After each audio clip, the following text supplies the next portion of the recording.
Good morning, good morning. The time for convening has arrived. The Senate will come to order. At this time, I will ask all unauthorized personnel to exit the chamber. I recognize the Senator from the 6th. Reading of the Journal. Good morning, Mr. President, and welcome back. Just want to say how much we missed you. Missed your smiling face. Mr. President, we got a great group of pages here from all over the state. Out of Atlanta, we have John Coleman. From Locust Grove, we have Michaela Davidson. From Marietta, we have Tyler Frank. From Dunwoody, Max Goldberg. From Jonesboro, Christopher Simon. From Buford, Jose Tabares. And from Tucker, we have Matias Tejada. Y'all give these pages a big round of applause. We appreciate your service to the great state of Georgia and, of course, the Georgia Senate. Mr. President, the Journal has been read and found to be correct, so I move we dispense with the reading of the Journal. Thank you, Senator. I appreciate that, and thank you to our young pages back there putting in the hard work. I remind everybody in the gallery that if you have children or grandchildren like the page, they can come see you, can't they, there, Chairman? We got a good-looking group of people in the gallery up here. We got the ladies of Spelman College here today. How about that?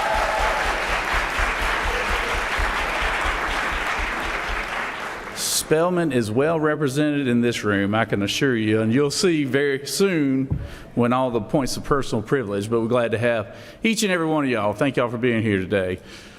All right. Is there objection to dispensing of the reading of the Journal? Chair hears none. The reading of the Journal is dispensed with. Is there objection to confirmation of the Journal? Chair hears none, and the Journal is confirmed. All senators who have bills and resolutions to introduce, please bring them to the Secretary. Ms. Secretary? Reading and first references. Senate Bill 430 by Senators Robertson of the 29th and others, a bill to be entitled an act to amend Article 3 of Chapter 13 of Title 48 of the Official Code of Georgia annotated relating to excise tax on rooms, lodgings, and accommodations so as Finance. Senate Bill 431 by Senators Kirkpatrick of the 32nd and others, a bill to be entitled an act to amend Code Section 20-2-670 of the Official Code of Georgia annotated relating to disclosures and information. Senate Bill 432 by Senators Walker III of the 20th, a bill to be entitled an act to amend Title 20 of the Official Code of Georgia annotated relating to education so as to extend automatic repeals. Finance. Senate Bill 433 by Senators Strickland of the 42nd and others, a bill to be entitled an act to amend Article 3 of Chapter 2 of Title 40 of the Official Code of Georgia annotated relating to prestige license plates and special plates for certain persons and vehicles so as to provide for special license plates for persons with autism spectrum disorder or a developmental disability and for Children and family. Public safety. Senate Bill 434 by Senators Jackson of the 41st and others, a bill to be entitled Children an and act to Senate Bill 435 by Senators Goodman of the 8th and others, a bill to be entitled an act to amend the Official Code of Georgia. Senate Bill 436 by Senators Howard of the 35th and others, a bill to be entitled an act to amend Chapter 80 Finance. of Title 36. Senate Bill 437 by Senators Dixon of the 45th and others, a bill to be entitled an act to amend Part 2 of Article 1 of Chapter 2 of Title 8. Government in general. Mr. President, that completes the order. Secretary Reed reports of standing committees.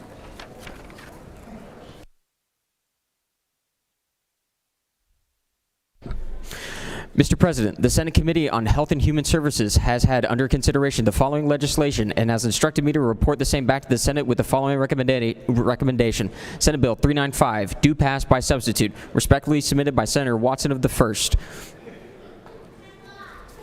Secretary Reed, bills and resolutions. Mr. Secretary, pursuant to Senate Rule 2-1.6, I hereby give notice that I will introduce a minority report to be read along with the majority report of Senate Bill 395, which passed out of the Senate Committee on Health and Human Services on January 28, 2026. Sincerely, Nikki Merritt of the 9th.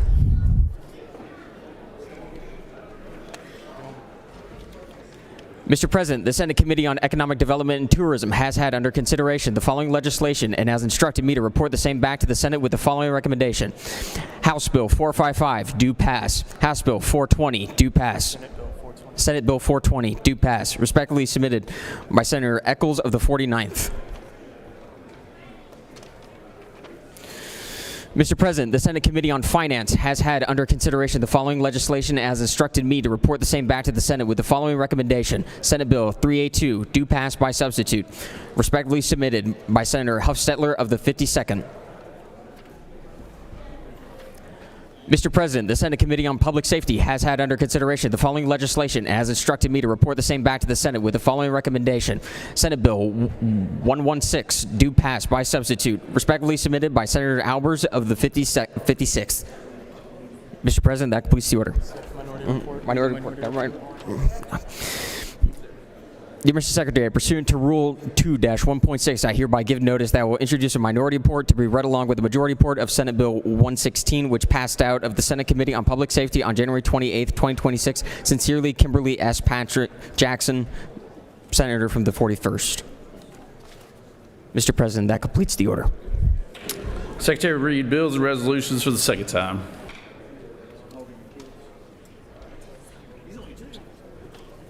This one. Senate Bill 383 by Senator Kirkpatrick of the 32nd and others. Child abuse. Local child fatality review committees modify the review. Senate Bill 402 by Senator Tillery of the 19th and others. Children and youth. Pilot program provision for screenings, clinical evaluations, training for autism spectrum disorder to children in foster care. Established. Senate Bill 412 by Senator Hickman of the 4th and others. Education. Accumulated sick leave days teachers and other school personnel may take each school year for personnel or professional reasons. Increase.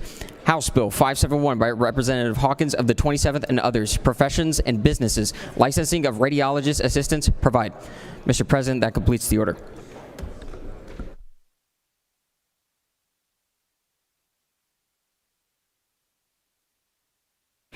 It is now time for the morning roll call. All senators who'd like to make a motion. Recognize the senator from the 2nd, Savannah, Georgia, the pride of Savannah, Georgia. Thank you, Mr. President. I ask for unanimous consent to excuse the senator from the 5th for business inside the Capitol. Without objection, the senator from the 5th is excused. Recognize the senator from the 33rd. Thank you, Mr. President, and good morning, y'all. I ask for unanimous consent to excuse the senators from the 7th and the 10th for business inside the Capitol. Without objection, the senator from the 7th and the 10th are excused. Recognize the senator from the 25th. Thank you, Mr. President. I ask that the senator from the 24th be excused. Without objection, Business outside the Capitol. without objection, the senator from the 24th is excused.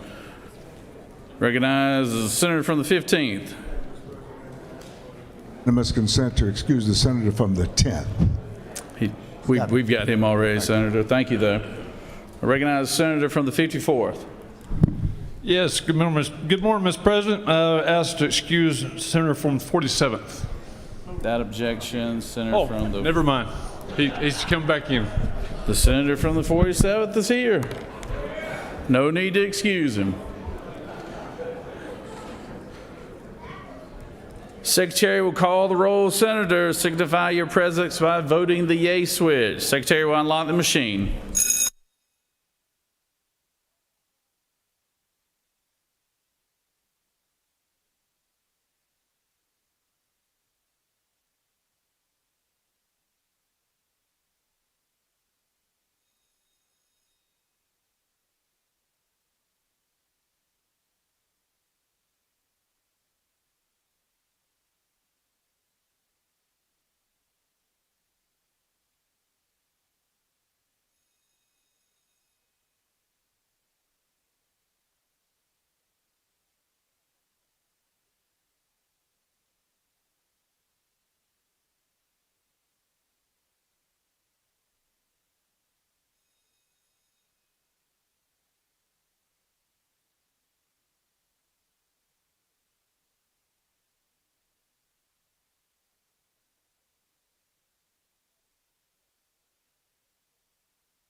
It is now time for our morning devotion. All senators, please take your seats and cease all conversation. I would ask that the doorkeepers secure the chamber at this time.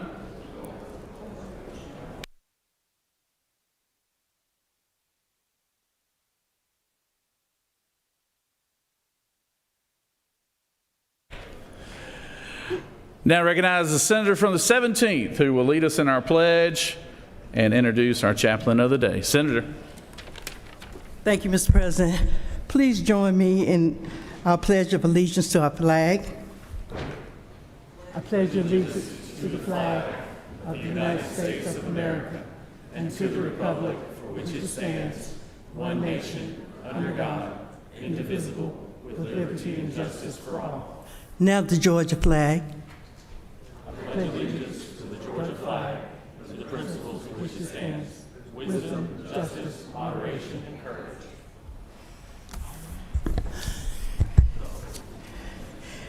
Thank you and good morning. I am pleased to have Reverend Dr. Nichelle Gertie as our chaplain of the day. Dr. Gertie currently serves as the Dean of the Chapel and the Director of the Wisdom Center at Spelman College. A womanist homiletician, she is the author of Curating a World, Sermonic Words from a Young Woman Who Preaches. She is a graduate of Clark Atlanta University with a Bachelor of Arts degree and a Master of Divinity degree from Yale Divinity School, where she was the 2010 recipient of the Walcott Prize for Clear and Effective Public and Pulpit Speaking, and in 2019 recipient of the William Sloan Copeland Alumni Award for Peace and Justice. She received her Doctor of Philosophy from Gary Evangelical Theological Seminary. Her dissertation was entitled Toward a Woman Holistic Theology by Subverting Rape Culture. She currently serves as the Vice Chair of the Board of Directors for the Forum for Theological Exploration. She holds membership in the Society for the Study of Black Religion, the Martin Luther King Jr. International Chapel Collegium of Scholars at Morehouse College, and the Delta Sigma Theta Sorority Incorporated. Dr. Gertie is passionate about serving Black women and creating innovative vehicles for our stories. As a certified coach and the host of a Wide Open Space podcast, she loves to walk with Black women of faith as they cultivate deeper spiritual wellness and vocational clarity. For her service and dedication, she has been recognized by media outlets such as Time, Ebony, the New York Times, Vice, and more. She lives in Atlanta with her husband and their son. Please welcome the Dean of the Chapel, Reverend Dr. Nichelle Gertie.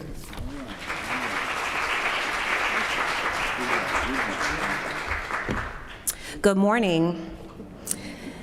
Greetings to President Burt Jones, to all present senators, especially to Senator Davenport for sponsoring Spelman Day today. I am Reverend Dr. Nichelle Gertie, and I bring you greetings from Spelman College, where I serve as the Dean of the Chapel.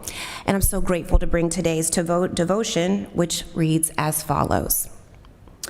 On a Judean mountainside, the one who was the living word momentarily paused his ministry of healing to teach a swarming crowd who were desperate to understand the kingdom he came proclaiming, the kingdom he embodied, and the kingdom he lived and practiced even in that moment. For in sitting with the people that day, rather than sending them away, in teaching them rather than leaving them in their spiritual darkness, and in healing them rather than leaving them to languish in their sickness, the one whose name was Jesus signified the coming of a new community that was inclusive, compassionate, and that sought to make the wounded whole. This was his Sermon on the Mount, recorded in the Gospel of Matthew, chapters 5 through 7. And some of Jesus's most compelling, timeless, and also some of his least popular teachings can be found here. In this gathering that preceded his church as we know it, that was simply too good to be confounded by walls and antiquated norms of who belonged and didn't, these were hungry and tired people. And in seeing their inherent value, Jesus taught them not to just follow him, but how to be like him. Blessed are the merciful, he taught them, for they will receive mercy. Blessed are the pure in heart, he taught them, for they will see God. Blessed are the peacemakers, he taught them, for they will be called God's children.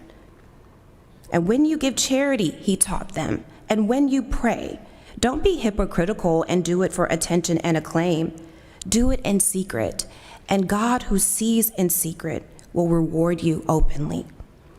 He begs of us today, even from that very mountainside, please do not be people who are more concerned with your walls than you are with extending welcome, who are more committed to your categories than extending care, and who are more concerned with exclusivity rather than access. Please don't be so committed to your own convenience that you can't stop to pour a little bit of what you have into someone who is in dire need. And when you pray, he taught them, don't throw up empty words to God. You don't need to be loud. You don't need to be loquacious. For God already knows what you need before you even ask. And then Jesus prayed for those people, the very prayer that I pray for you today. Let us pray. Dear God in heaven, hallowed be your name. Your kingdom come. Your will be done on earth as it is in heaven. Give us this day our daily bread, and forgive us our trespasses, as we forgive those who trespass against us. Lead us not into temptation, but deliver us from evil. For thine is the kingdom, the power, and the glory, forever and ever. Amen. Thank you. Good job.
If I could have everyone's attention, it's always nice to have our elected officials, our congressional leaders from around the state. And if I can get everybody's attention. Everybody's attention.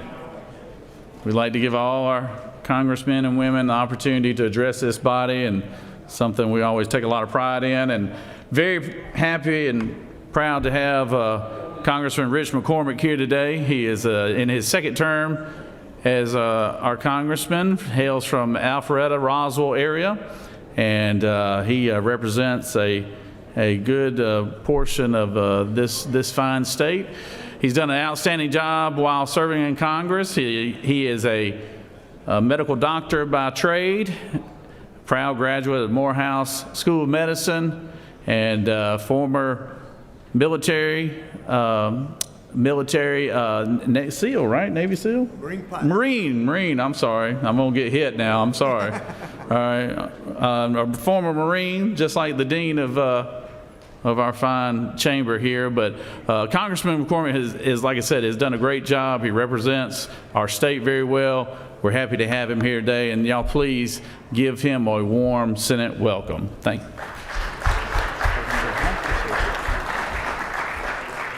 It is an honor to be here with you today. Thanks for participating.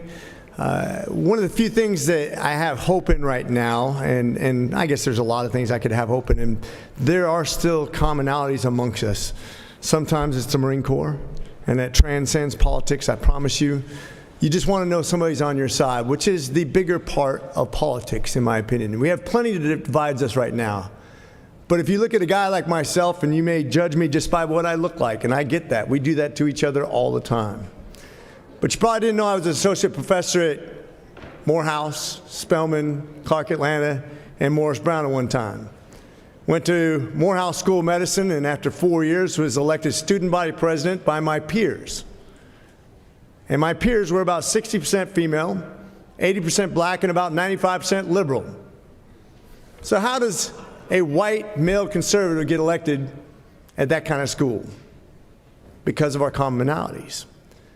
When I give the commencement keynote speech this year, you won't hear a political thing that comes out of my mouth. Because politics doesn't really solve problems. Now, we the people can solve a lot of problems, but when you make any item political, it becomes unsolvable. What do I mean by that? Tell me how politicians have been the great solution to racism. You can't, because we're not going to solve that. We're also not going to solve education. We cannot replace communities, churches, parents, families, and relationships. You can't break down the barriers by making a law. You break down barriers by having meals together, by praying together, by getting to know each other. Because usually when you vilify somebody, it's because you don't know them very well. And quite frankly, the things that divide you, whether it's inside your party or collectively between two parties, those things will never be passed into law. Only those things that we agree on will be passed. And that's the magic of our government, that limited government that we're supposed to have. Sometimes it's best when you don't pass laws, because some of the worst things we have that have affected our communities have been the laws we passed with the unintended consequences. I think the best thing we can do is get the government out of the way of progress. Depoliticize our problems so we can actually deal with them. Because it's not us against them, it's us against evil, against prejudice, against the common foes that have been set before us by the great foe. And so I hope when you guys legislate and you debate, realize that you can grandstand, you can get a lot of publicity, you can raise a lot of money, but only the things that unite us are going to get passed. Now, you can really try to change people's mind, and there's some people that are swayable. A lot of people are on the extremes. But can I give a piece of advice to anybody who maybe hasn't made up their mind in life, who's still swayable or young enough that they haven't made up their mind on what they believe is true? If you want to have influence, instead of trying to win an argument, win a friend. Anybody who gets on the internet knows that you don't see minds change because of somebody's great and eloquent argument on the internet. It doesn't happen. The more I try to convince you you're wrong, the less you'll believe me. But if I can convince you that I love you, which isn't a one-time investment, it's a multiple endeavor. If I can convince you that I love you, you might just believe what I have to say next. And that's real influence. And with that, that's not just advice, that's just my experience.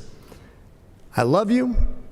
I want you guys to keep on representing us the way you do, because this is where the real politics is, the most representative government we have. And anything I can do to push power down to you guys is going to be better off for our state and for our great nation. God bless you, and Semper Fidelis. All right.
It is always nice to have our physicians that come down here and volunteer their time and to the Capitol and all the people here. And I am glad to have the orthopedic. Yep. We're here today, and to introduce our wonderful guests, I will call on the senator from the 38th to introduce our guests. Thank you, Mr. President. Good morning, colleagues. I am honored to welcome back to the chamber Dr. John Gleason, who is an orthopedic surgeon with Resurgence Orthopedics. And he told me to keep this short and sweet, so I'm just going to share that he has 30 years of experience, and 25 of those 30 years he served with the gentle lady from the 32nd. So I think we should all hold that against him rather outside of anything. So very honored to welcome Dr. John Gleason back to the chamber. Thank y'all. It's good to look out there and see a lot of friends and no adversaries. So it's fun to be here. Thank y'all for the work you do for the citizens of Georgia and for their health. And good luck. You have 31 more days to do it. All right, good job, good job.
All right, if we could have everyone's attention, we have some very special guests here today. Every year, we are always very proud and honored to have the ladies of Spelman College come and be recognized for all the wonderful work that they do, that they do at that historical institution. And we once again have a good group here behind us.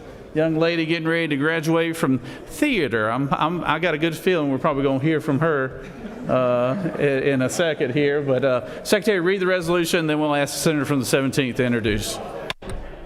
Senate Resolution 591 by Senator Davenport of the 17th. A resolution recognizing Spelman Day at the Georgia State Capitol and for other purposes. Whereas Spelman College, founded in 1881 in Atlanta, Georgia, is a nationally acclaimed private liberal arts college for women and the oldest historically black college for women in the United States. And whereas Spelman College enrolls approximately 2,500 students, offers 34 academic majors and 39 minors, and reports that 86% of full-time faculty hold doctoral degrees or the terminal degree in their field. And whereas Spelman College reports a 76% six-year graduation rate, significantly exceeding the national average. Whereas Spelman College has produced a global network of more than 20,000 alumni worldwide. Now therefore be it resolved by the Senate that the members of this body recognize Spelman Day at the Georgia State Capitol and commend Spelman College for its enduring legacy of academic excellence, leadership development, and service to the state of Georgia, the nation, and the world. Mr. President, that completes the order. I recognize the senator from, I'm sorry, that's right. Is there objection to the adoption of resolution? Chair hears none, and the resolution is adopted. Recognize the senator from the 17th.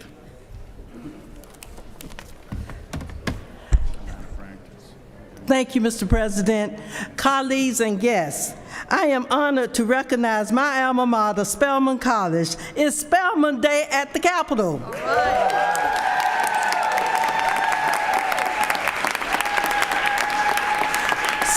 Spelman College was founded in 1881, and since that time has become a global leader in the education of women of African descent and is the oldest historically black college for women in the United States. Spelman is accredited by the Southern Association of Colleges and School Commissions on Colleges, and we are proud members of the Atlanta University Center Consortium. Today, Spelman enrolls approximately 2,500 students from 43 states and 10 foreign countries. Spelman empowers women to engage the many cultures of the world and inspires a commitment to positive social change through service.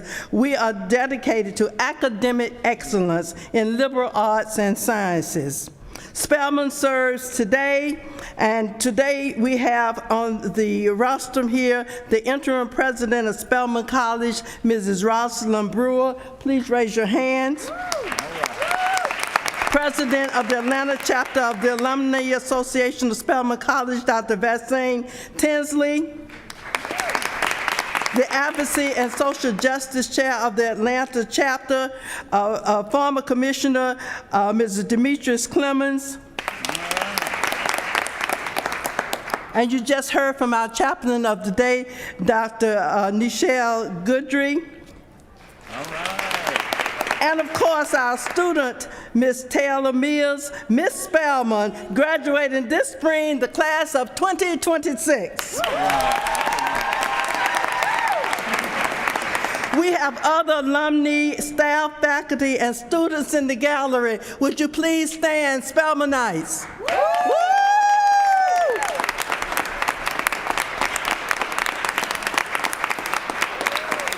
I have joining with me today the senator from the 36th, the senator from the 26th, the senator from the 43rd. Give them a big hand. And accepting the resolution is our interim president, Mrs. Rosalind Brewer, one from chemists and now one of America's most powerful businesswomen. former CEO of Global Healthcare Division of Kimberly Clark, CEO of Sam's Club, a subsidiary of Walmart's, and CEO of Walgreens Boots Alliance, now leading the #1 HBCU, Spelman College. Please welcome Mrs. Rosalind Brewer.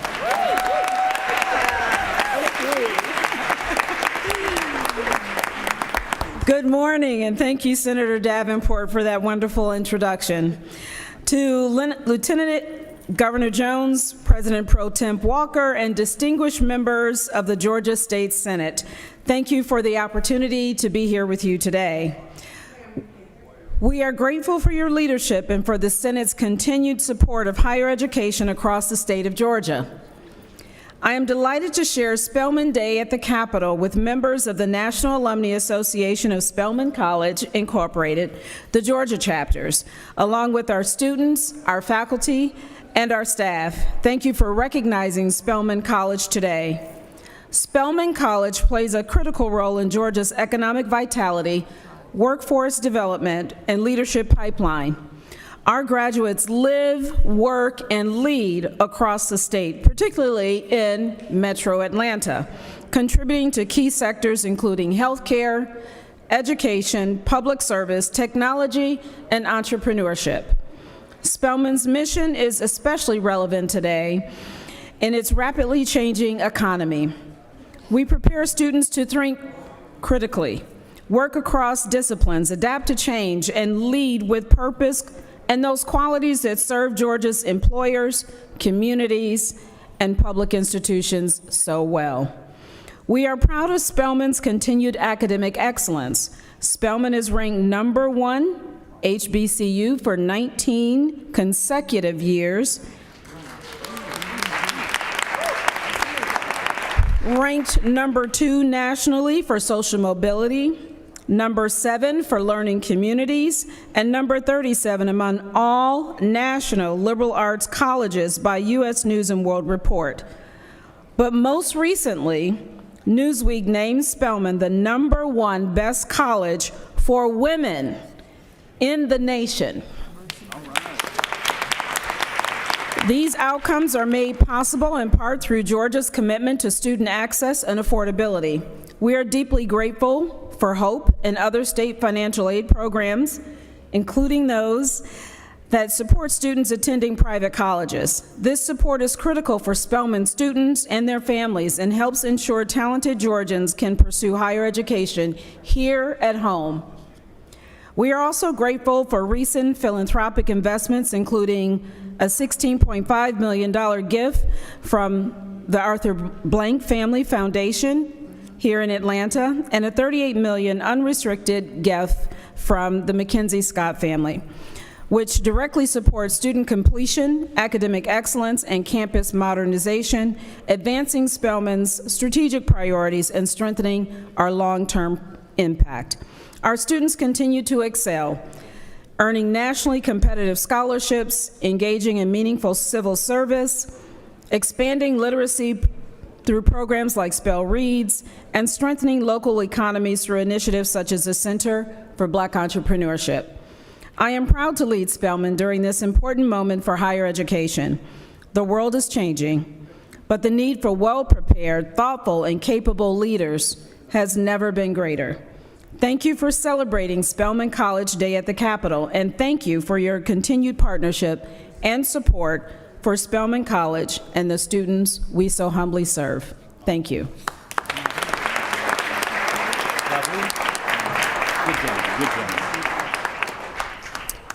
So nice to have the leadership here at Spelman and all the fine ladies there in the gallery. We do have one of our local celebrities with the AJC as a proud graduate of Spelman College, Maya Rabu. Okay, give her a round of applause here. Now, I did that for myself because she never writes anything good about me, so I'm hoping maybe she'll give me a pass this time, but I'm kidding. Maya knows I love her. And one correction here, the senator from the 26th is not a graduate of Spelman College, right? He would like to have been. He would like to have been. But he assured me, he's a proud graduate of Tuskegee, and he assured me he made plenty of trips from South Alabama up here. So, all right, thank you, ladies. Ladies with spelling, let's give them a round of applause again.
We're going to move on to points of personal privilege just because we got started a little late and things have run a little late, so we're going to go ahead and go right to it. I recognize the Senator from the 47th for a point of personal privilege.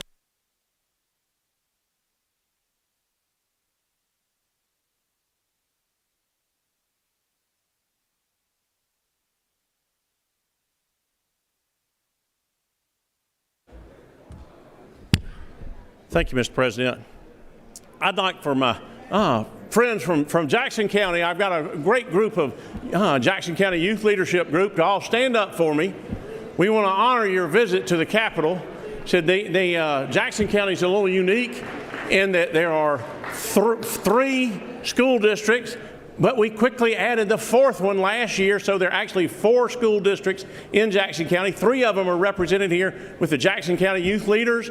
My colleague from the 50th and I want to welcome you to the Senate, and we'd like to give you a big round of applause. So great to have you all here this morning.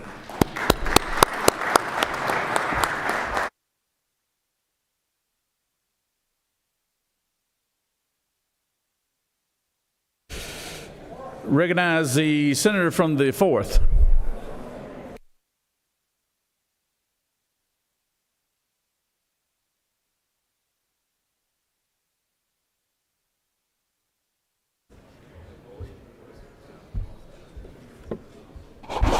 Thank you, Mr. President. Many of y'all know the term rolling thunder, right? Oh yeah, we all know that term. But today at the Capitol it's called strolling thunder. Excuse me, strolling thunder. So let me tell you a little bit about that. You may have noticed a buzz of activity around the Capitol today, of the Gold Dome today. Our friends at the Georgia Early Education Alliance for Ready Students, commonly referred to as GEARS, are having their annual event, Strolling Thunder, where young children birth to 5 and their families join us at the Capitol. I've already seen many children out there already this morning. Early childhood is an incredible window of opportunity where brains are developing more rapidly than at any other point. Our youngest children are our future, and we know that. Please say hello to any of our tiny constituents if you see them in the halls, and join Gears and their families across the street later on today at the freight depot for lunch. Thank you, Mr. President. I yield the will.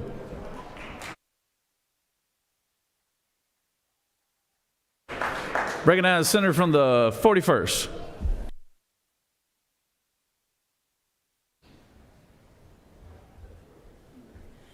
Good morning, colleagues. This is really for my son who has gone back to the office to watch on TV because this place was a little more hectic than a 5-year-old could handle. But I want to wish Reese a happy 5th birthday. So honored. Thank you all to this body. You all have welcomed him with such graciousness, but I'm deeply honored to be able to be his mom. So many of you all know he came into our lives when he was just 2 years old in a really sudden moment, and we have gotten to love him and care for him with so much passion. So happy birthday, Reese. We love you, and I'll see you soon.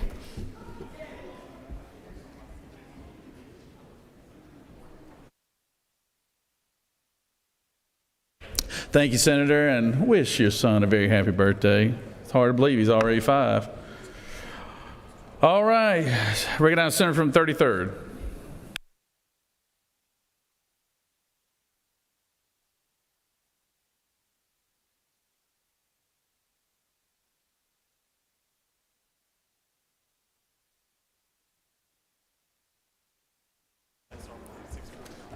Thank you, Mr. President, my fellow senators, colleagues, friends, and y'all. I am pleased to share with you that the senator from the 48th and I will be serving as the bipartisan co-chairs of the newly created Senate India Caucus. The Senate India Caucus is a bipartisan coalition that promotes a relationship between India and the state of Georgia based on mutual trust and respect to increase close collaboration across a broad spectrum of strategic interests, such as promoting democracy, economic development, and cultural partnership along with friendship. You will today receive an email inviting you to join our caucus. We hope you will reciprocate by answering yes. Thank you very much, and Mr. President, I yield the well. Thank you, Senator. Recognize the senator from the 3rd.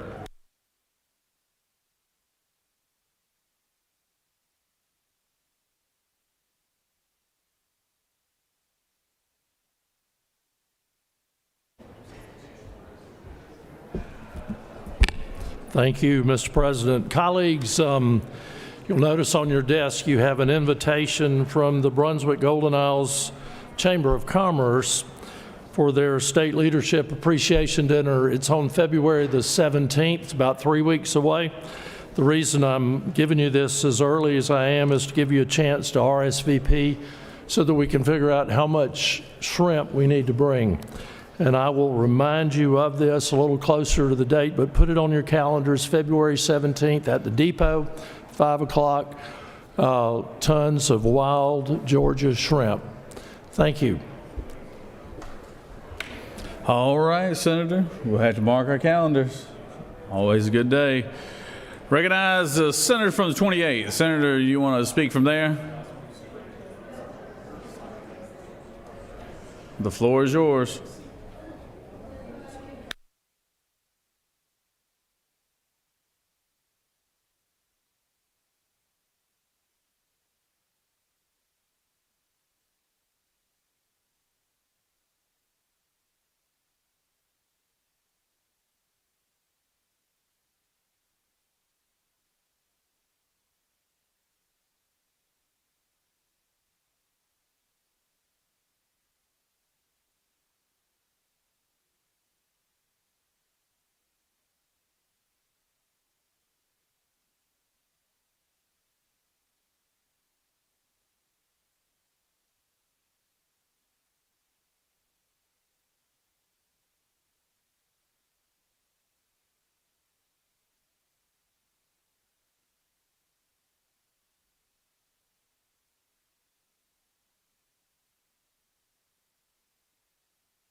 I think so. Thank you.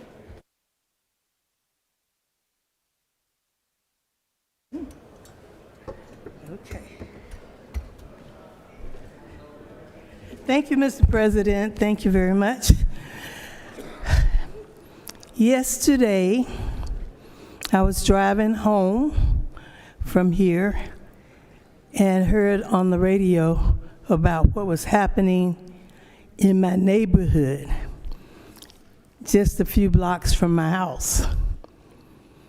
We witnessed another instance of Donald Trump's egregious attempts to control the narrative on that 2020 election by sending the FBI to God's country to forcibly take evidence from the Fulton County Election Office. He once again proved that he will stop at nothing to get what he wants. No matter how shocking, no matter how dangerous, no matter how unlawful. Everybody knows this is nonsense. We are 4 years past the 2020 election. That election was counted, recounted, audited, reviewed by the courts, and the list goes on. There was no rigging, there were no fake votes, there was no secret stash hiding in the county office. Is there even one person in the Capitol today who still believes that the 2020 election was rigged?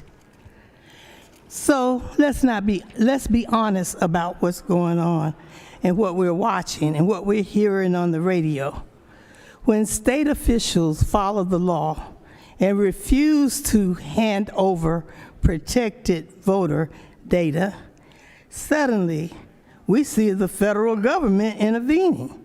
When they don't get what they want, they come and they take it.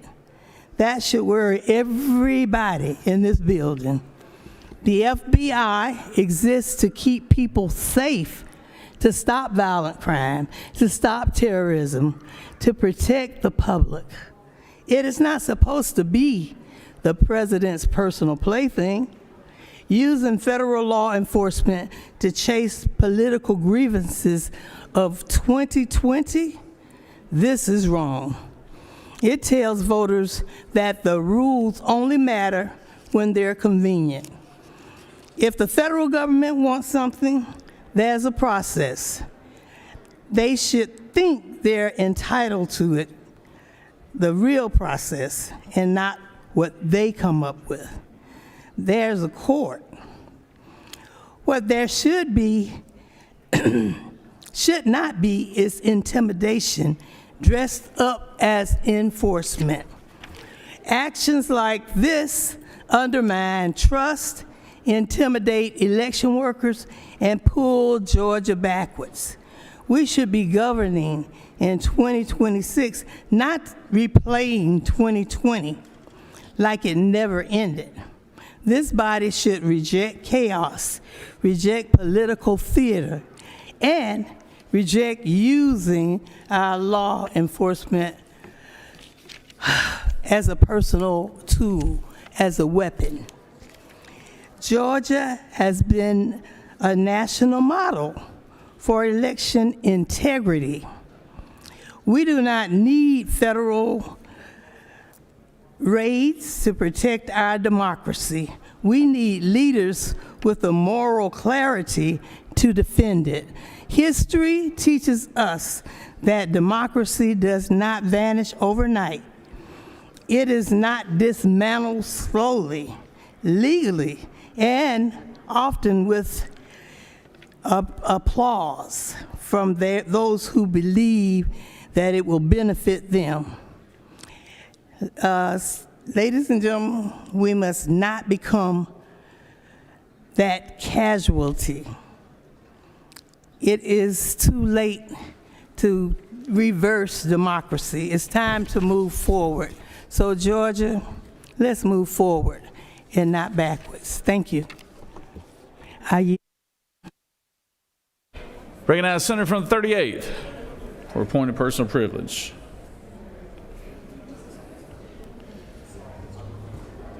The man in the brand new three-piece suit. Senator, that suit didn't come off the rack now. I know that. You had to get measured for that. Huh?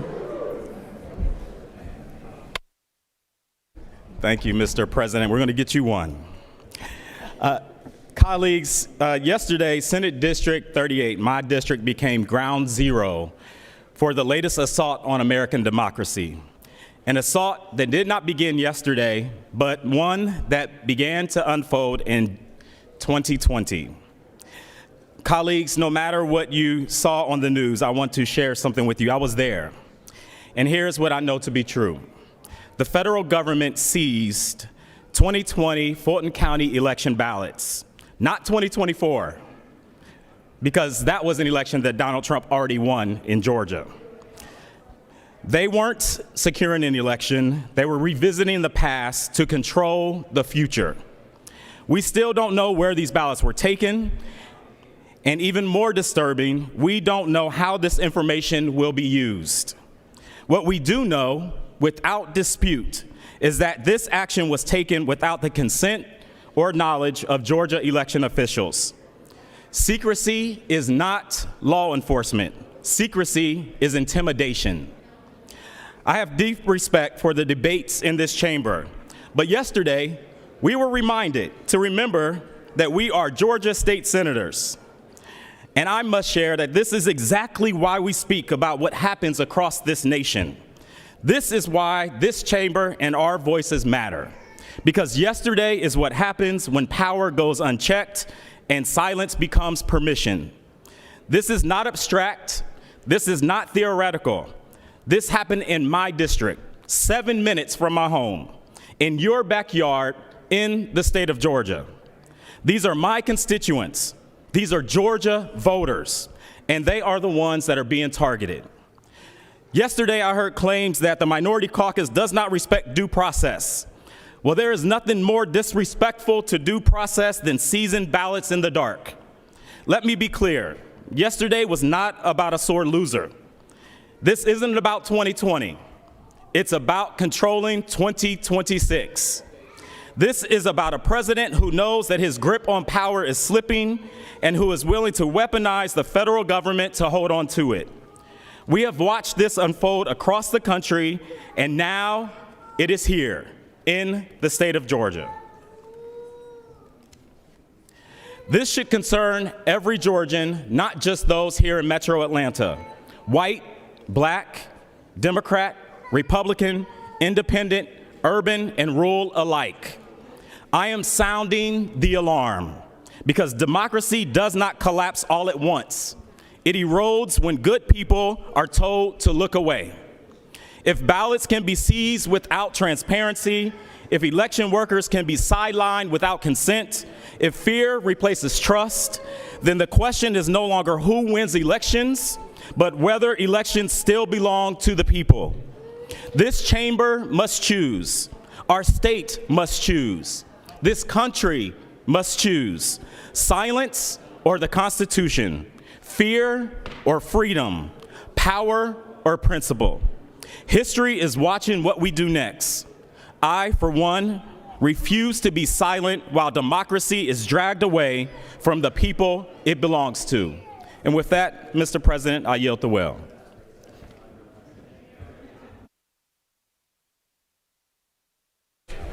Recognize the senator from the 5th for appointed personal privilege.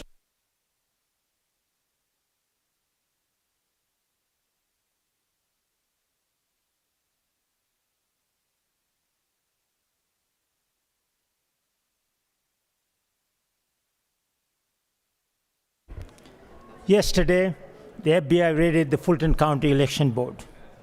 They were, once again, searching for materials related to 2020 presidential election, an election that has been audited, litigated, reviewed, reaffirmed, and yet, years later, fairy tales and conspiracy theories refuse to loosen their grips.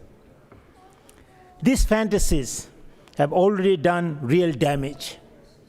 They have poisoned trust, fractured communities, and now they threaten something even bigger, confidence in 2026 election and in our ability to govern ourselves. Our people deserve more, and they deserve better.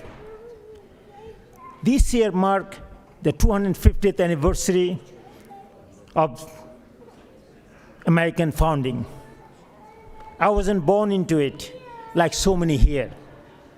And choosing America means choosing the ideas it was built on.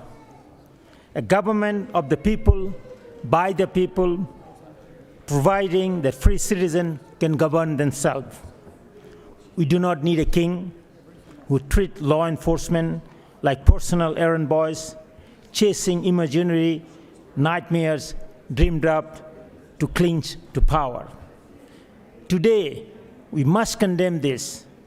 We must stand up clearly and courageously for the values America was founded upon. Thank you. I yield the word.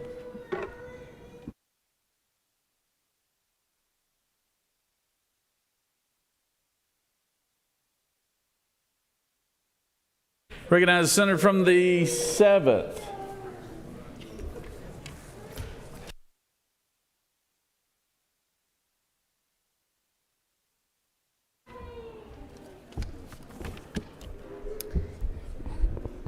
Thank you, Mr. President. I rise to talk about what happened yesterday. Federal agents executed a search warrant at Fulton County's election facility and took records and ballots from the 2020 election. And I want to begin with what should be obvious, but apparently still needs to be said out loud in 2026. This is not about 2020. This is about 2026. This is about who controls what comes next. Because nearly 6 years after Georgia voters made their choice, some people are still trying to keep the state trapped in a permanent argument about the last election, so they can justify rewriting the rules for the next one. This is not random. This is not isolated. This is not just one more headline. It is part of a larger scheme, an intentional campaign to manufacture doubt, flood the zone, and then claim that the only solution is takeover. They want Georgians exhausted. They want voters confused, and they want the public so overwhelmed that people stop asking the most important question of all. Who benefits from keeping Georgia in chaos? Because when you can't win an election fair and square, you try to control who runs it. When you can't persuade voters, you try to control the process. And when you can't accept the truth, you try to bury it under noise. And that noise has a purpose. It's the same play every time. Step 1, call it emergency. Step 2, say the locals can't be trusted. Step 3, replace local control with political control. And if that sounds familiar, it's because we've watched versions of it unfold across this country where the goal isn't security, the goal is power. The goal is power. Now let's talk about something that should alarm every Georgian, no matter what party you belong to. The U.S. Department of Justice has been suing for access to Georgia's unredacted statewide voter registration data. Data that includes sensitive personal information, including your driver's license numbers and partial social security numbers. This is not a small request. This is not routine, it is not normal, and it is not harmless. That is a demand for an enormous amount of personal data, information that could expose Georgians to risk if misused or mishandled, and information Georgia law is designed to protect. So pair that with what happened in Fulton County, and the picture becomes clear. This is about information. It is about leverage. It's about control. Because once you convince people the system can't be trusted, you can justify almost anything. Taking authority away from local communities, centralizing control, changing rules in the name of confidence, and setting the stage to interfere with elections that haven't even happened yet. And let me say this part in plain English. Georgia is a swing state. Georgia is ground zero, and Georgia will be targeted. We're not guessing anymore. We're watching it happen in real time. And the question is whether we are going to pretend it's normal or whether we are going to name it for what it is. This is the politics of pretext, the politics of manufactured doubt. The politics will accept elections only when we win them. And while they are trying to keep Georgia locked in a never-ending fight about 2020, real people are living in 2026. Families are paying more and getting less. Hospitals are closing. Rent is rising. Insurance premiums are rising. Wages are not. And that contrast matters because it tells you what this is really about.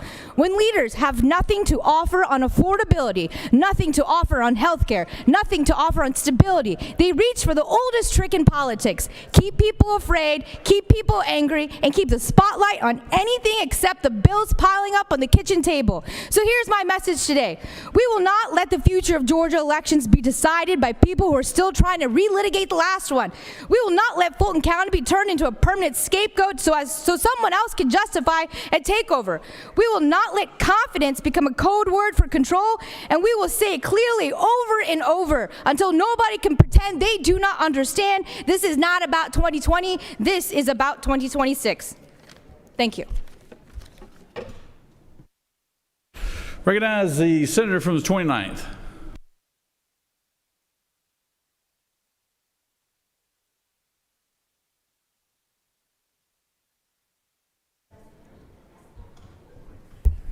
Thank you, Mr. President. After our conversations yesterday, I went back and looked at some of the comments that were made. And the one that struck me the most was made by my fellow police academy grad, who said that rhetoric and the misidentification of the men and women that wear the badge is dangerous because they become targets. And I guess a recent example would be 9:30 this morning when a Warner Robins police officer responded to a 911 call of domestic violence. And as he was exiting his vehicle, he was shot 5 times. Other officers responded. The bleeding was stopped. Some of the rounds went under his vest, nicked some vital organs. Got him stabilized. He's been transferred to Macon for greater attention and care. The suspect barricaded himself in his house. Once other law enforcement resources were brought to bear, he surrendered. He'll be taken to the Warner Robins Police Department. He will be Mirandized. And if you don't know what that means, he'll be read his rights under the Miranda decision to make sure he doesn't incriminate himself. He'll be made aware of all of his constitutional rights. If he's hungry, he'll be fed. If he's thirsty, he'll be given something to drink.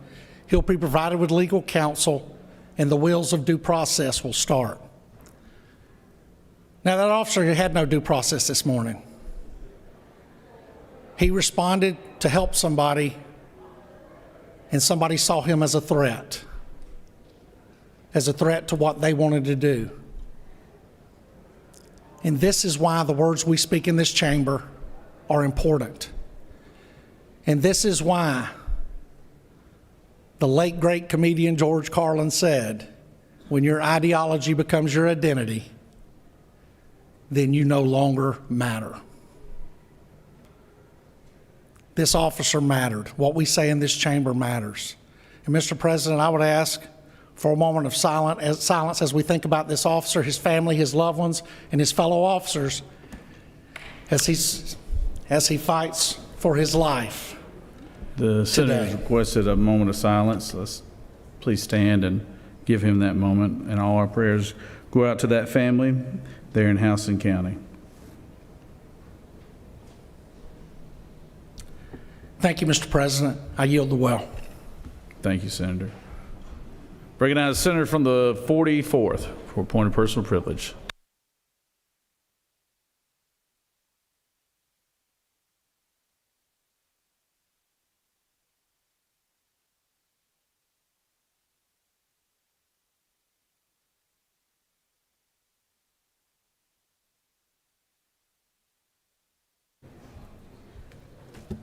Thank you, Mr. President. Today, Georgians woke up to a stunning and disturbing headline: the FBI raiding a Fulton County elections facility, seeking ballots from the 2020 election, an election that was decided, audited, recounted, litigated, and certified more than 5 years ago. This is not normal. This is a man and a political party trapped in a fever dream. This is a political party terrified of telling one man the truth. I really should not have to repeat this truth, but for the sake of history, Joe Biden won the 2020 election. Donald Trump lost. Here in Georgia, we counted the ballots 3 times. We conducted a full hand recount. Courts at every level, here and around the country, rejected claims of fraud. Republican elected officials, including our Governor Kemp and Secretary Raffensperger, certified the results, and that should have been the end of it. But here we are again, with new chapters to this tired, old, desperate story. It disturbs me that Republicans in this chamber could not summon the courage to stand up to Donald Trump after the murder of Alex Preddy. But now, can we not bring ourselves to say aloud what every American already knows, that Donald Trump lost the 2020 election? But of course, it's more than that. He may have lost his mind. This endless indulgence of Trump's fantasy is tearing our country apart and our democracy apart.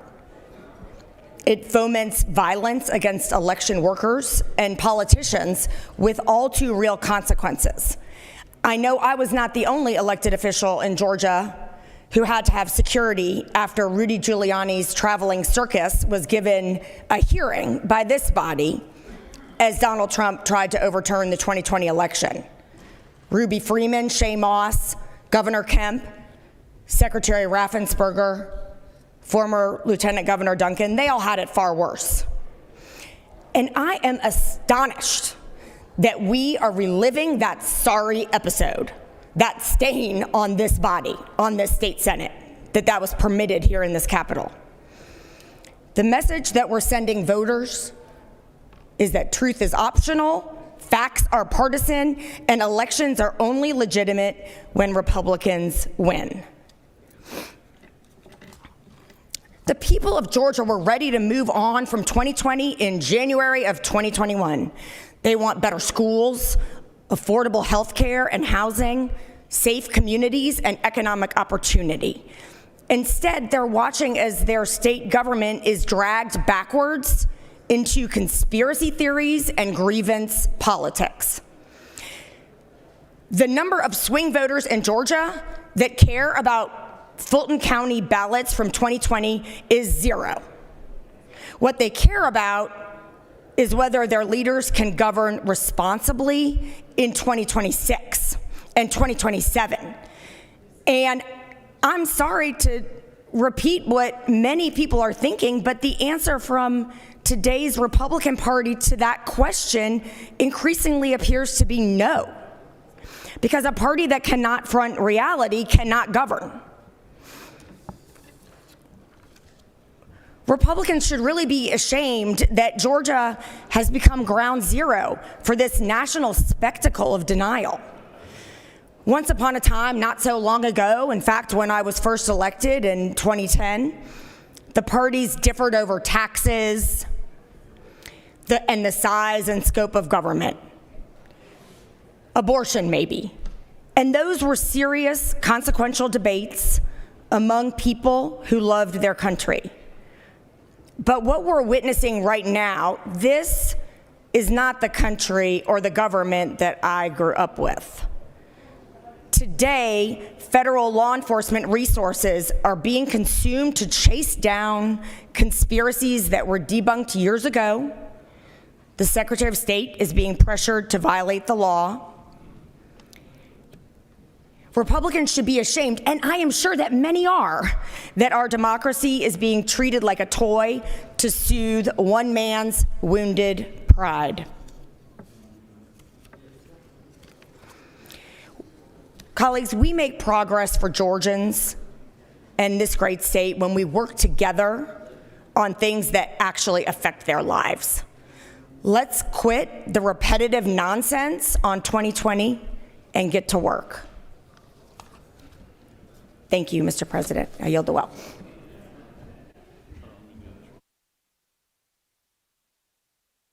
Recognize the senator from the 9th.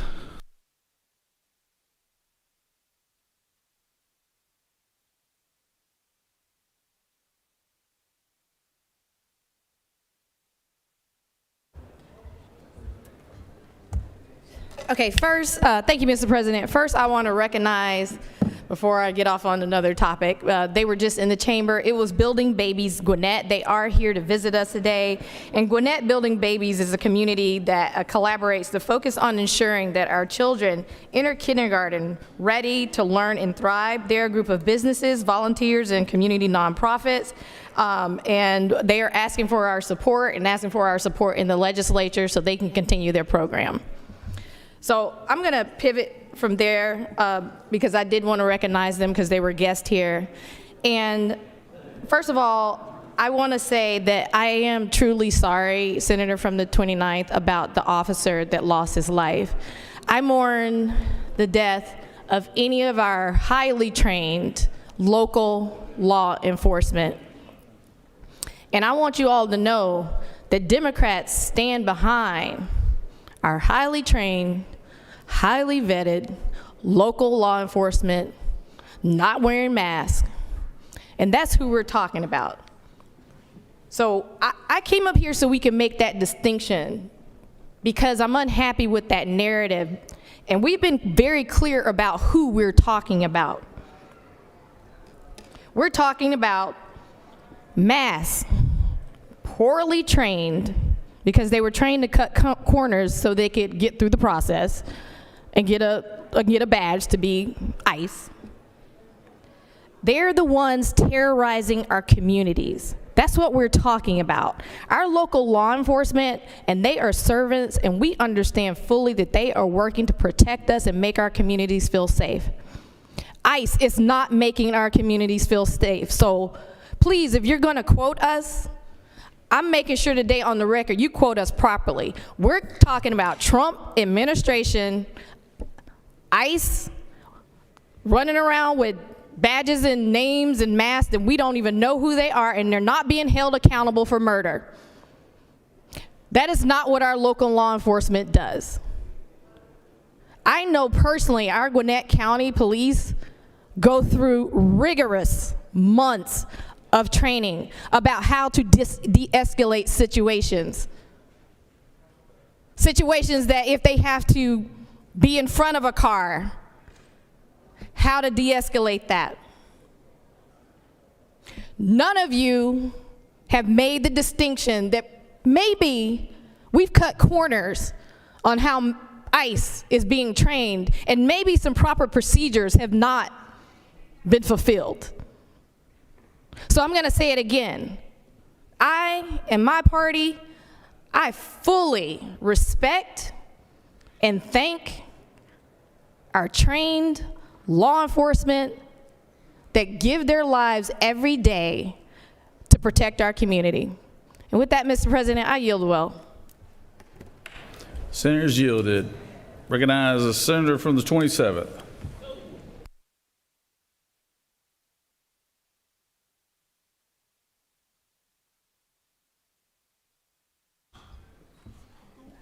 Thank you, Mr. President. I want to remind everyone what happened yesterday as it relates to the actual fact pattern of law. And a warrant was issued by a magistrate judge based on probable cause after evidence was submitted. Not a Trump-appointed judge, a magistrate judge. That is the way that the law enforcement process works in America. But we have heard repeatedly that everything was perfect with 2020. In fact, I think we probably at this point could trademark the most secure election in American history. What qualifications we use to measure that, I have no idea. But let's go back to what actually happened in 2020 if we're going to have the conversation. Drop boxes invented out of thin air, nowhere in Georgia law. Mobile voting units moving through Fulton County to 80% Democrat precincts, 81% Democrat precincts to be precise, nowhere envisioned in Georgia law. 6.8 million absentee ballot request forms with a first-class stamp sent to every registered voter in the state of Georgia, nowhere envisioned in Georgia law. If you count the same ballots 3 times, in theory, you should get numbers that match. But that didn't happen either.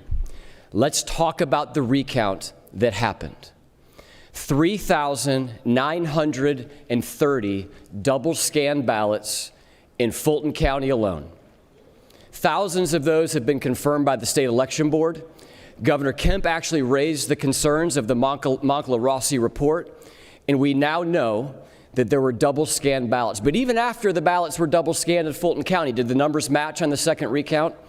Nope. They were still off by 850 ballots. Not one person here can answer the question of how that happened, and that is a legitimate question. We know that ballot images were deleted. We know that test ballots were included in the recount process, and we have that confirmed. But I want to take just a minute and talk about what the Democrats did in response to legitimate questions over the 2020 election. A former constituent of mine, Derek Somerville, former FBI agent, ran data analysis along with another gentleman named Mark Davis. And remember the 6.8 million absentee ballot request forms that were sent out? They had a first-class stamp.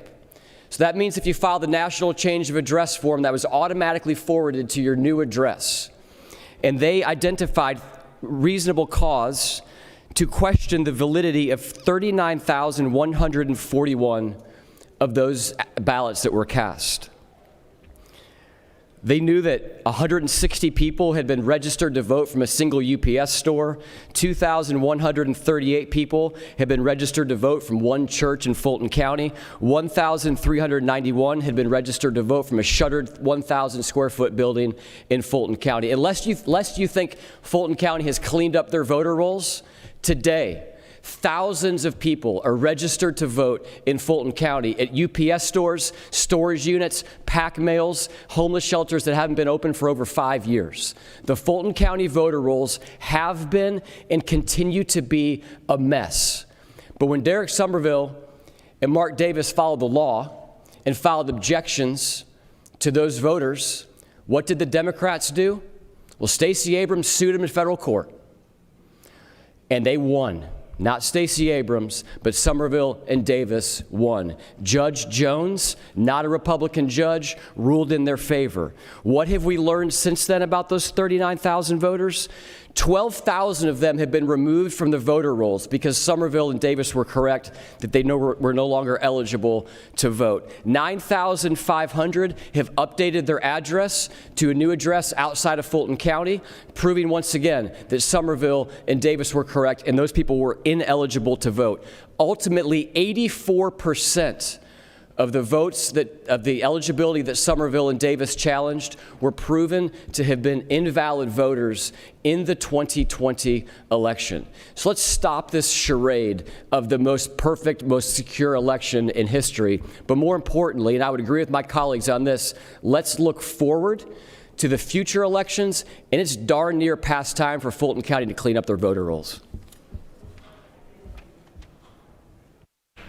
Senators yielded. Recognize the senator from the 35th. Do you wish to speak at the well? Yes. You gotta go around, Senator.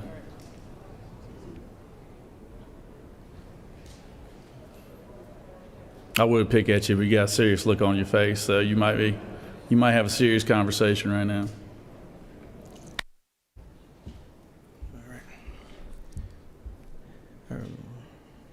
Thank you, Mr. President.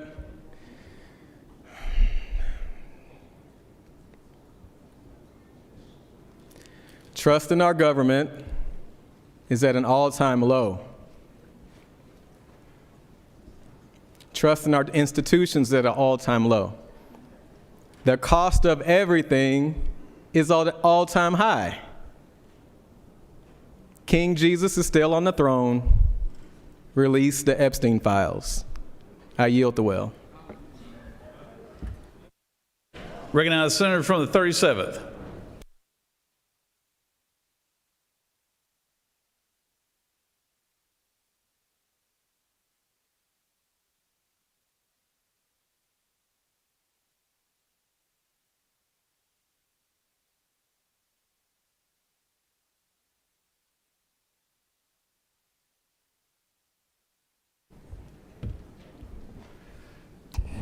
Mr. President, ladies and gentlemen of the Senate, I rise today in a spirit of somber hopefulness.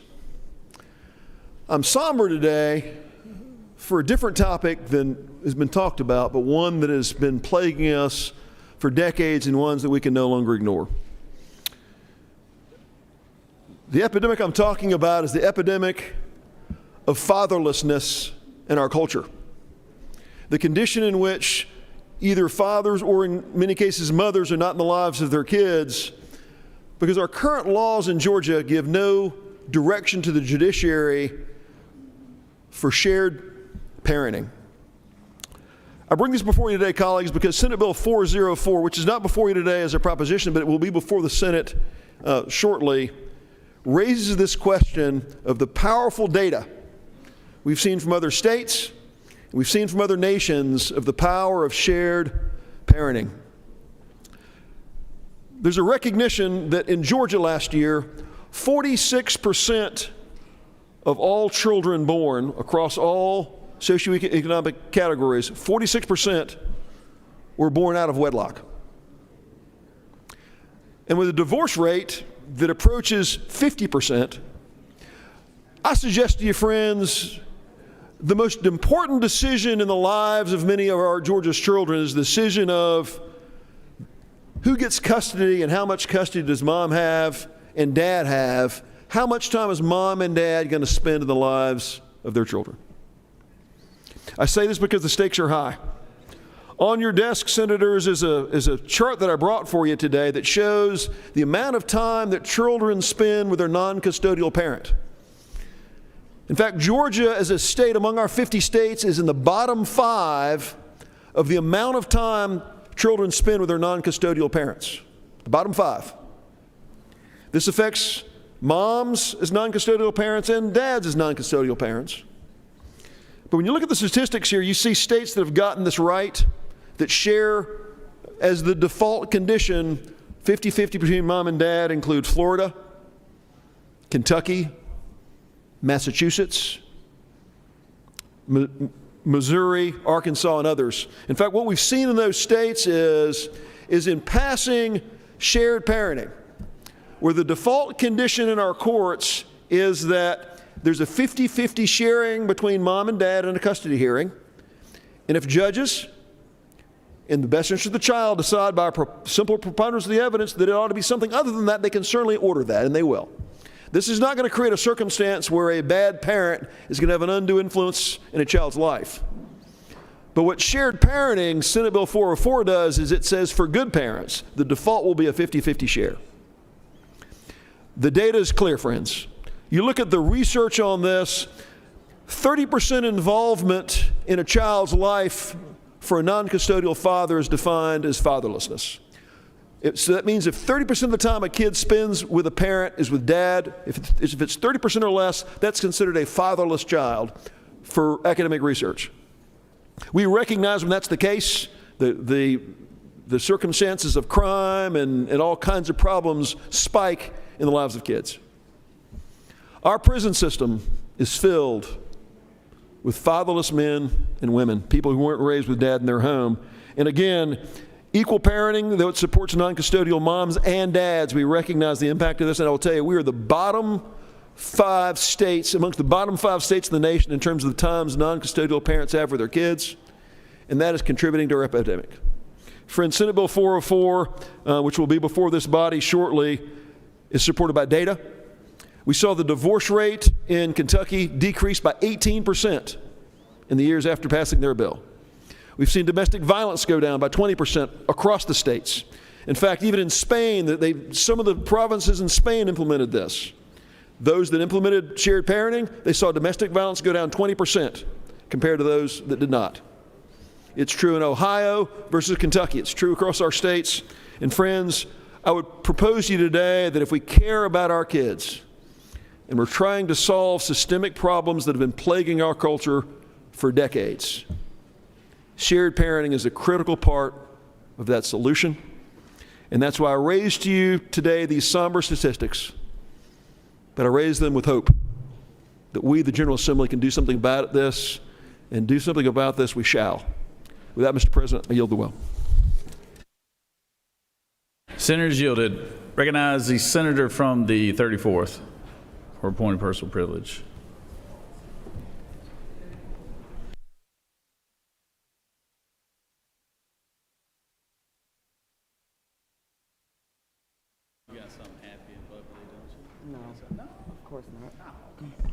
Thank you, Mr. President. Good morning, colleagues. Yesterday's raid on Fulton County's elections headquarters was not an isolated incident. It was the latest conspiracy theory surrounding the 2020 elections. It was a theory continued to erode the foundation of our democracy. Every time we indulge of the fantasy that the elections were stolen, every time we repeat this excuse, we chip away at the very system of generations of Americans that defend our very lives. I've served this country until retirement. I wore the uniform. I stood watch. I defended the principle of government for the people, by the people, for the people. I did not defend a king. I did not swear to an oath of a strong man who treated the law enforcement like a personal plaything, sent chasing conspiracies better than suit the oppressive state than the free society. Democracy is not suitable for loyalty to one man. It is suitable by truth, resistance, and the respect of the rule of law. We could do better. We must do better. I yield the will. All right, senators yielded. I'd also like to, there was a senator asked that unanimous consent be given to senator from the 55th to be excused, and without objection, senator from the 55th to be excused.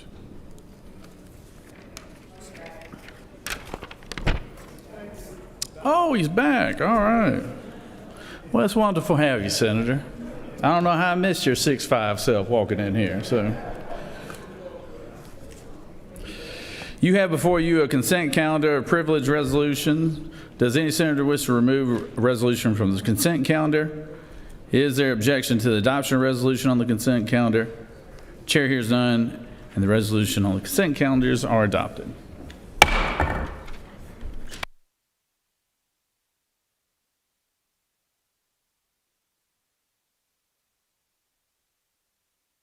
Secretary, read the resolutions. Senate Resolution number 645 by Senators Walker III of the 20th and others. A resolution calling a joint session of the House of Representatives and the Senate for the purpose of hearing a message from the Chief Justice of the Supreme Court, inviting each other Justice of the Supreme Court and each Judge of the Court of Appeals to be present at the joint session and for other purposes.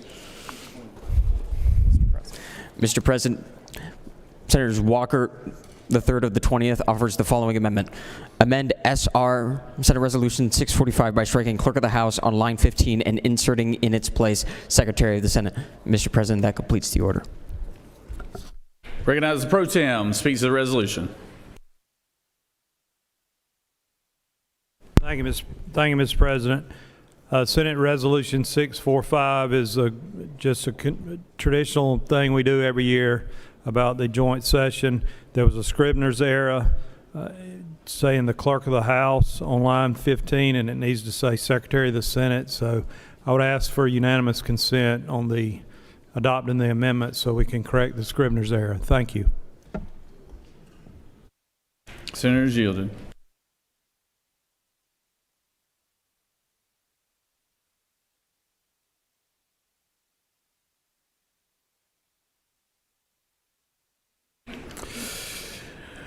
Is there objection to the adoption of the resolution?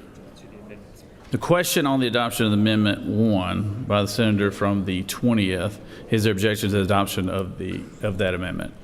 Hearing none, Amendment 1 is adopted. Secretary will read.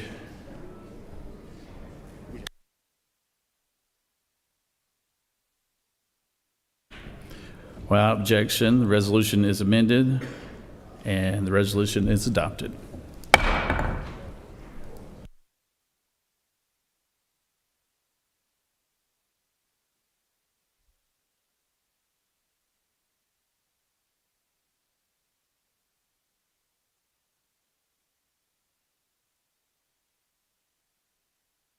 Recognize the Majority Leader for a motion.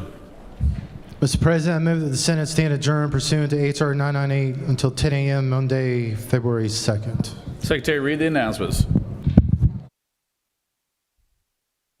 The Rules Committee will meet in room 450 of the Capitol upon adjournment. At 10 a.m., the floor session of, at 1 p.m., the Education and Youth Committee in 307 CLOB has been canceled. The State and Local Governmental Operations Committee in Mezzanine 1 at 2 p.m. Urban Affairs Committee in room 125 of the Capitol will meet at 2 p.m. The Judiciary Committee at 2 p.m. has been canceled. That was in room 307 CLOB. The Regulated Industries and Utilities Committee will meet in room 450 of the Capitol at 3 p.m. And the Insurance and Labor Committee at 4 p.m. that would meet in Mezzanine 1 has been canceled. Mr. President, that completes the order. Any other senators have any announcements? Senator from the Majority Leader has moved that the Senate stand adjourned until Monday, 10 a.m. All those in favor of the motion will signify by saying aye. All those opposed, no. The ayes clearly have it. Everybody have a good weekend.